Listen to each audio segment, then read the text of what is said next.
Technology can be excellent. Let's imagine you can buy a car, but if you want to win a race, you need to understand how to drive it.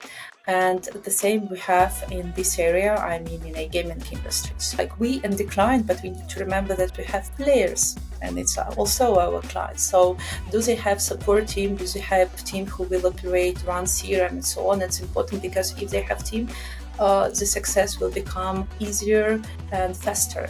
And I truly believe that ownership cannot be outsourced. What does client success mean to you in your particular role at Great Tech? How we measure success for us, it's when clients become champions in their market. Hello and welcome to the G3 podcast. Joining me today is one of the only, maybe the only, not too sure, pretty sure, chief client officers in the iGaming industry, Great Tech's Kate Pozdnysheva. Kate, thank you for joining me. Yes, hello, I'm happy to be here. So I think you might be one of the only people I've not spoken to at Great Tech. So thank you for coming on. There are two major topics that I want to address during our chat. So first, I want to get into the weeds of kind of aligning technical and business aspects when launching operations. So essentially how you help operators ensure that their product settings match their business objectives. And the second thing I want to get into is you're not just the chief client officer, you're also still the head of CRM business, which was the role that you were previously in before being promoted. So I'm interested to hear what your insights are on applying that CRM experience in customer relations. So before we get into all of that, let's start with your professional story. So how you started, what led you into CRM and customer success, and how that journey has essentially brought you to your current role as one of iGaming's only chief client officers. Okay, it's really nice question for beginning, so I'm happy to share my story. Frankly speaking, I started pretty far from my gaming. I have math background, and on the one hand, I always been the person who loved logic, structure, and solving complex problems. And on the other hand, I've been fascinated by people. So how they think, how they make decisions, what motivates them. And I think my career path contains all these parts together. So over these years, I went through a diverse process, and I started like even tech event production, developer relations part in another big company, as well as project management, product management, and all this experience, frankly speaking, gave me right now like a clear structured pictures how processes, technologies, and how like clients works really, and teams as well. So when I joined this company and joined CRM, I was really surprised because at that moment the teams they was creating, they were in the CRM tools, and it's really powerful tools, including gamification part, including all engagement parts. And it was amazing because there was like really strong team and the same as strong technology part. So I grew as a product manager there into head of business units, and then I opened like border position with including client success, and it led me right now to this chief client officer position. So if sum up, I think I'm always balancing between people, technology, and right now revenue, since it's connected to clients, and so yeah. So that's kind of your side. From Great Tech's perspective, why do you think the business created that CCO role? What was the kind of business insight behind that move? Is it something that maybe Great Tech has identified in another industry, or did it just feel like now is a timely moment in which to create that role? So here the insight was very simple.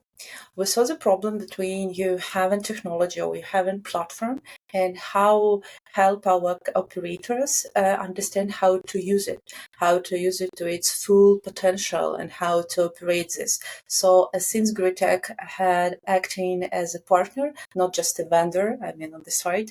So for us it was important to add this position, and it was like a natural move. And we understand at that time that we needed someone who helped clients to understand how to make in simplest word, make money with the platform in both ways, in both directions. So right now, this role it's about making sure that client understand how to operate together with us. I'm sure that they have the expertise, their teams, but it's also how to like build this partnership between us. So this is like a simple business needs for us as a company.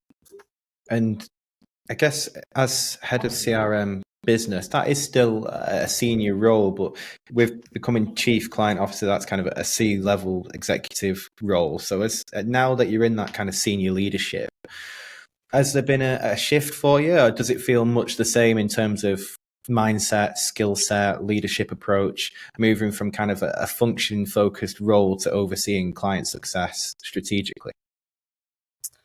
It's a tough question. I think the biggest the biggest shifting for me was definitely in mindset. So when you switch to this type of position, I mean C-level position, that means you stop being the person who just does work well, and start being the person who motivate and encourage the team to do it.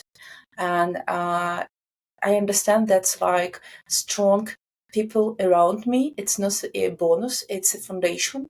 And I need to be focused right now more on how to build team where I can truly trust and create an environment for them when they can grow and even they can challenge me, fill my gaps, and sometimes it could be like outperform me. And it's important. It's really energetic point that you need to like do this work, continue to do, and so on. So what I want to highlight right now that, for example, like my outcomes right now, not from what I do personally, but how I create the space for my team. And I know that sometimes, frankly speaking, they do even better than I a lot of things. And I'm happy to have this team around me. It's not just in client side facing function, but it's the same in the CRM because it's really connected to the clients. So how do you view the bridge, if you will, the relationship between technology and product operations and the business objectives of the clients you serve? Kind of give us that kind of 360 view on that particular dynamic, if you could. I see here is really practical bridge between this. So technology can be excellent. Let's imagine you can buy a car, but if you want to win a race, you need to understand how to drive it. And the same we have in this area, I mean, in a gaming industry. So the platform can be uh, built perfectly by developers, but operators need to bring their expertise and their ownership. And I truly believe that ownership cannot be outsourced. You need to bring it as well. So when we bring product, we bring stable platform, our expertise, and operator bring the focused team who can leverage this platform. It's a moment where it's like something clicks, everything works. So it's not like talking about one side. We need to work this deeply and connect it to each other. And in my most recent chat with Great Tech, that was with Sergey at in Rome for Sigma Central Europe, and that was a really interesting conversation. And it was mostly around kind of the rev share model that Great Tech has, and how kind of the success of clients enables the success of Great Tech, as opposed to other relationships that you see at other providers within the industry. What does client success mean to you in your particular role at Great Tech? I think our biggest measure thing of how we measure success for us is when clients become champions in their market. And when I say champions, it means they have sustainable revenue growth and they take significant market share in these geos, or for example, they stay ahead in the long run. So that means for us that all processes and relationship built as a design, and it's really important. So we bring technology, and they also need to bring focus, and they also need to bring teams, especially teams. And when both sides bring this level of commitments, it's when magic happens. So, because as I mentioned before, it's really good example about this car. They can buy the car, but they need to understand how to drive it. And when the commercial team brings a client to the business and you're onboarding a new partner, what are the top business objectives you always check first? So we start with a few simple but important checks with operator, and when we onboard them onto our platform. So first we look, do we have any like questions or points that could slow down launches? For example, it could be licenses, or for example, it could be, I don't know, some third-party contract with vendors. We need to understand about this one because we cannot start launch process if we don't have this one, and we need to understand, do we need to support them? And for me, it's really important, especially at the beginning, that we need to keep commitments clear, and we need to understand our timeline. The second point, I think, is it's team. It's my lovely topic, team. So, as I mentioned before, yes, we could provide a beautiful, amazing platform with like all features and all parts that could help you as a business, but you need to have a team. And it's my really the second question when I have kickoffs or some pre-kickoffs meetings with the client. Do you understand your market? Do you have, because right now when we talk, it's like we and the client, but we need to remember that we have players and it's also our clients. So do they have support team? Do they have team who will operate, run CRM and so on? It's important because if they have team, the success will become easier and faster. And the third part is like about product fit and how our platform fits to these geos where we want to enter. Because yes, we have geo-specific setup, but we need also to understand each geo has the local like nuances and settings and so on, and it's important to fit it and double check. If we understand that, let's say, all these like main points line up, no blockers, they have a team, or if they don't have a team, we can provide some for them. And our product is fits for the geos. That means the launch will be like predictable. For me, it's important right now that the early stages is predictable for both sides. And on your final point there on geos, I find that very interesting. In terms of when you're launching kind of new operations or an operator or partner is launching operations in a new market, what are the most common friction points or causes of delay typically? So in a gaming, I think these launches fail often not about technology, but about misalignments. And when you not communicate clear all parts, and so this is a problem, as well as is a problem, for example, when the clients treat the platform as a quick configuration. They don't want to dive deeply into the settings, understand how it's work, just click and that's all, and then think it will be its scale. They hope it scales, but true growth doesn't happen this way, and that is why we built, I mean, in Great Tech and with my team, proactive position here, and that is why we have and we put a lot of efforts in a geo-specific setup, ready to go configurations, and when we're talking about this one, it's including as well CRM because it's a huge part when we're talking about go live on the new geos and for new brands and so on when you don't have the base. And we know how it's acquisition cost right now for the clients in different geos. So it's really important. As well, if we're talking about post-launch period, we run our stabilization framework or hypercare period for the clients because for us it's together for business. It's important to understand that end-to-end flow for users right now. End user is smooth. All funnels, let's say, starting from acquisition funnels, registration, payment funnels. Reactivation, I can continue endless these funnels, but it's important that it work as designed from the day one. So it's our main focus. We try to actively remove all blockers for the clients, but clients or operators, they should be involved in this process as well as we. And are there any kind of examples? Sorry if I'm putting you on the spot here, but are there any examples or case studies that you could potentially share where this client-centric approach has helped clients align their technology with their business goals?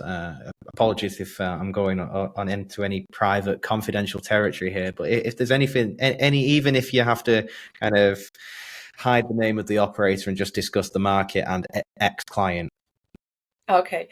Yeah, I know that it's much interesting to talk about real cases. So one of the example, it's recently launched a client. We entered with this client our MENA region and with our hyper turnkey solution, full platform solution.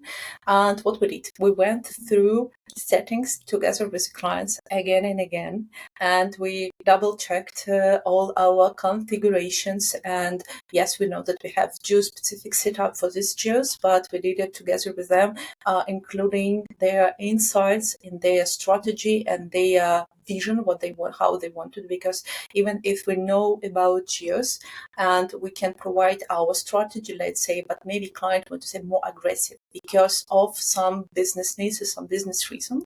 So we did it as well. We provided them full CRM setup. And when we're talking about full CRM setup and engagement setup, that means it's all campaigns, mechanics, engagement mechanics, and so on, and designed to hook players from the day one. And why I highlighted both, because it's really important if we're talking about like new product on the market, and these like aggressive markets when you as players, you see you have a lot of sites and you need to we want to you play on these sites. So yes, and the result didn't take long. So just in 2 months, they grew from zero, obviously from zero GGR to 500 KGGRs, and they continue to grow. And we see really amazing rec to depth metrics and so on. And we so proactively help them with risk management, because it's important also to tune this one. And I think it's amazing result. But the more inspired things here that I see this with each geos.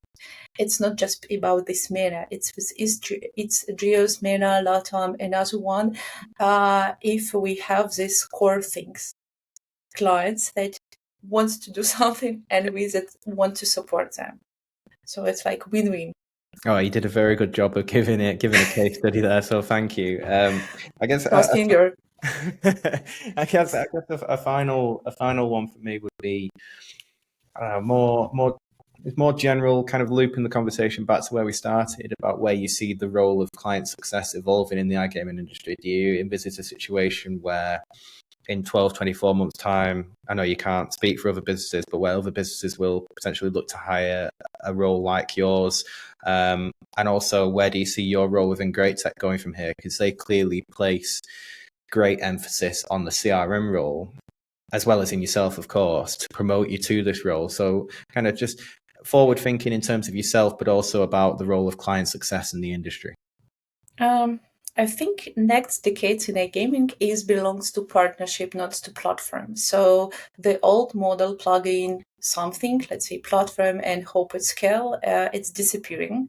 It's because industry becoming more regulated. It's more competitive and dynamic for tools, just like standalone tools.